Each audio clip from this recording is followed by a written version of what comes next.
Okay, back to another video here. We're going to explain a little bit better about this front bearing seal debacle, which I seem to run into once in a while.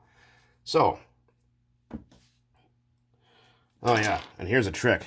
Take a little screwdriver, stick in that slot and pry in a little bit, and it'll make that collet easier to get off if you've seen that just now. So, people keep talking about this seal in the front bearing that apparently is just the lifeblood of the engine, and if the seal's gone in the bearing, then the bearing's gone and the engine's going to explode and whatever. Anyways, more nonsense. But let's see if we can find that tube of bearings here before we get started. Okay, so what I'm talking about here is obviously bearings in the front of the engine.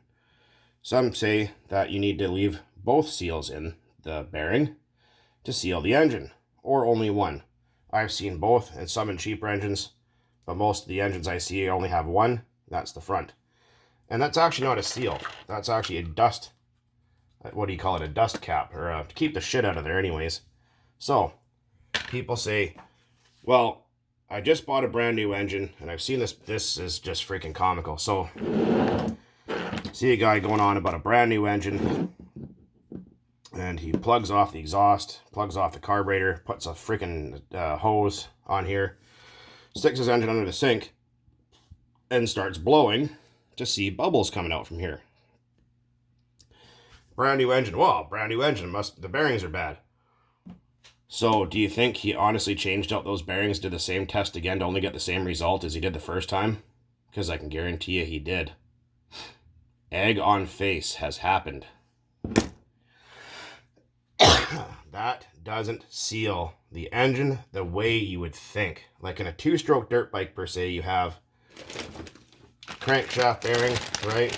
Big old bearing. Use it for a chainsaw, but that doesn't matter. That doesn't matter.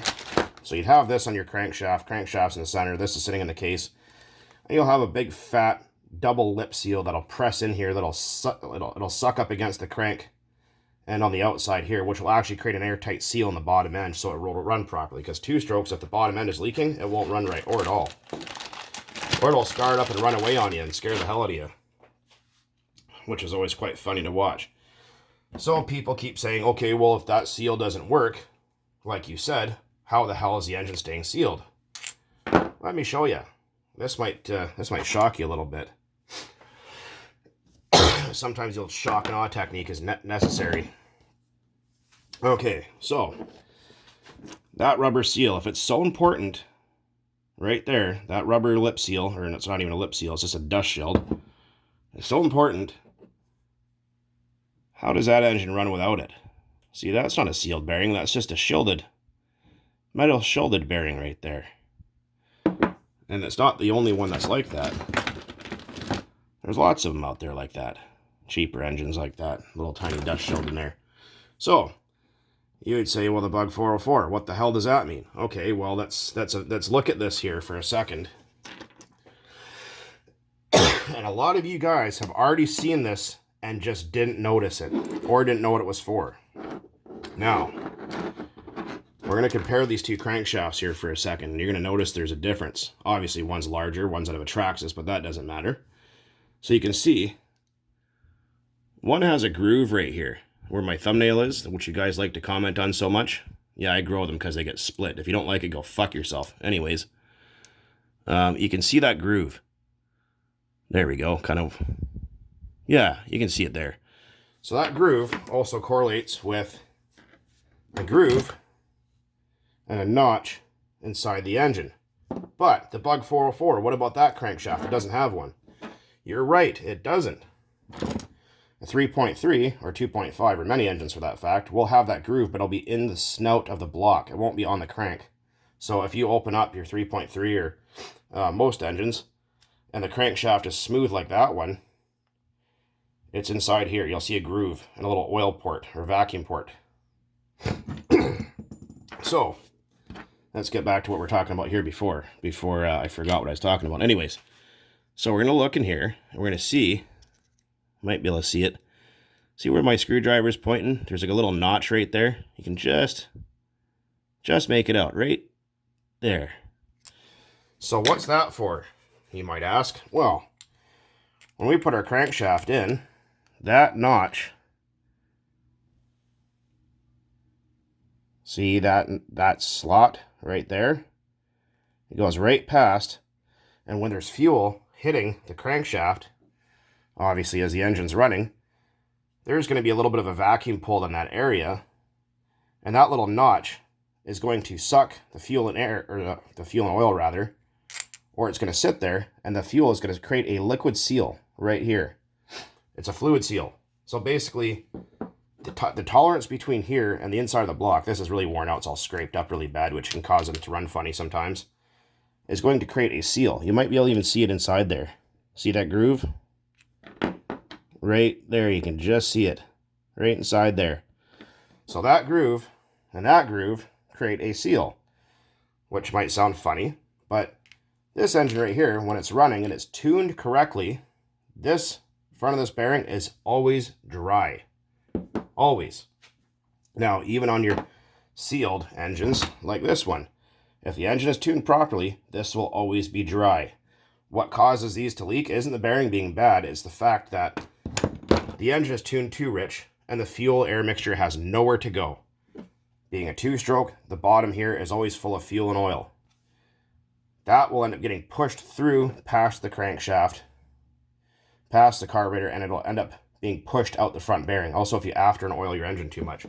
So if you run your engine complete, like just puking rich all the time, thinking you're doing yourself a favor or saving the engine's life or whatever people say, you're not. Tune it to run properly. You wouldn't go into your your 1970 Camaro and go, wow, I'm going to tune the carburetor puking rich. You know what I mean? You're going to go, fuck, the thing performs like dog shit.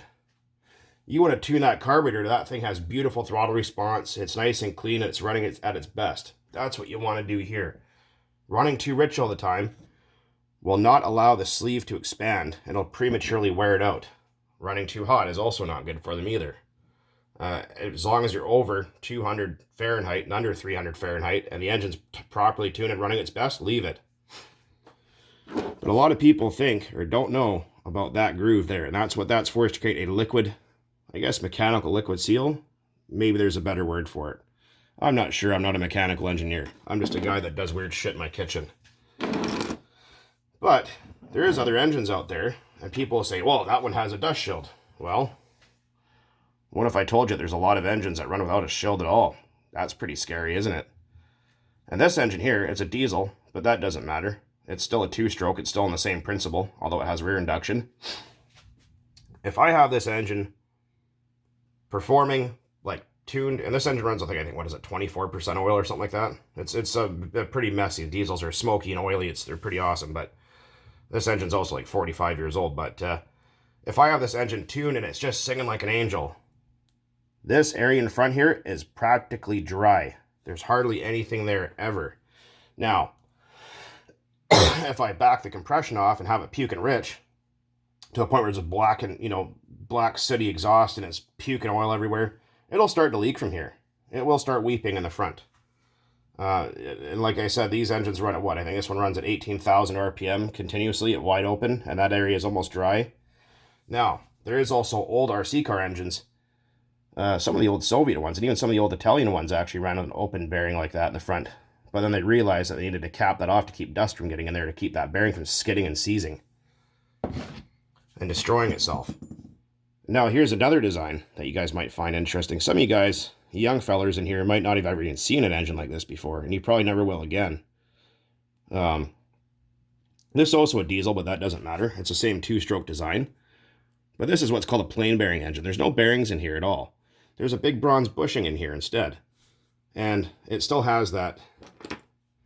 I'm not going to take it apart because I don't have the tool to get the back plate off. But it still has that same design that I was talking about, that groove right here. And it has another one underneath that runs up to about right here. So that way, that fuel air mixture, fuel air and kerosene and castor oil, whatever else, can get on the crankshaft and lubricate it, spinning in that big bushing inside there. As you can see. right? And there's obviously oil leaking out of there a little bit because it's full of oil. I literally just filled it with oil for storage. You can see it leaking out of the exhaust.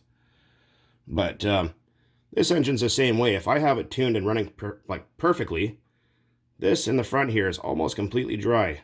If I have it puking rich, it'll start to weep a little bit. So also now people are going to say, well, what about sealant? What about putting like Honda Bond or Yamaha Bond or 3 Bond or something on there? Well, in theory, you could. Now, there's a problem with that. If we're going to look at this bearing, we're going to examine this closely here for a minute.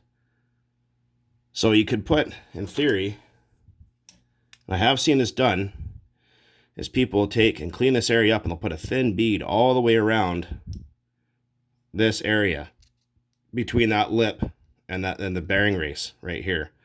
And they'll let that seal up before they put the clutch on. Problem is, if we see that inner bearing race, I'll back this up here so I can turn it with a one-way bearing. If we look at that, watch carefully. See that bearing race turn with the crank? How are you supposed to seal that with sealant when it turns? Watch that again. See that? How are you supposed to seal that? Right? And this engine is full of after oil. That's why it's all juicy like that. But how are you supposed to seal that with sealant? You can't. You can try, and it might work. I've done it a couple of times, and I honestly haven't seen any difference at all. But again, also I tune my engines correctly and don't run them just stinking rich all the time, like some people suggest you should. But the whole myth that that front bearing seals the engine, it doesn't. I mean, it sounds good in on paper, but it really doesn't. It's not like your typical, you know, say chainsaw engine or, you know, your old, you know, CR250 or something where it's got actual bearings and actual crankshaft seals to seal the bottom end. This isn't like that. I mean, it would be cool if they did that, is maybe made this snout a little longer and then put like a double lip seal in here. I mean, maybe there's some kind of machinist out there that could do that. Or maybe if you casted your own engine block or something, I don't know. Which would be really neat to see. Is put a double lip seal here, like what you'd find in the two-stroke bottom ends, like on a dirt bike, although these are a two-stroke, just a little bit different. And make that a seal, as well as having that liquid seal in there. Who knows, it might work, it might not. I've never seen it done before. I'm sure it exists somewhere, but I have yet to see it. But I just wanted to myth bust that you need that seal and that there's only one way and that's their way to believe that shit, and how you can't run a bearing without, or an engine without the bearing seals in it, and it's just not true. It's another one of those old Uncle Ned stories. You know, Uncle Ned sits around and cracks open a bottle of whiskey and starts telling you horse shit, so blowing smoke up your ass till you damn near light on fire. Well, I'm here to tell you, shout out to Uncle Ned's, by the way. It's not like that. It doesn't work that way. I mean, it sounds good, but it's not how it actually is. So hopefully that helps you guys understand a little bit better, and especially with some different kind of engines and different crankshafts and stuff, what's going on there. But as always, guys, just want to say thanks for watching. Don't believe the idiots out there, because apparently there's an idiot apocalypse coming, which we've already started to notice. And as always, keep on burning nitro out there. Or diesel, if you're me. Or gas. I don't know, light something on fire, have fun. Just do it at your friend's house. Later.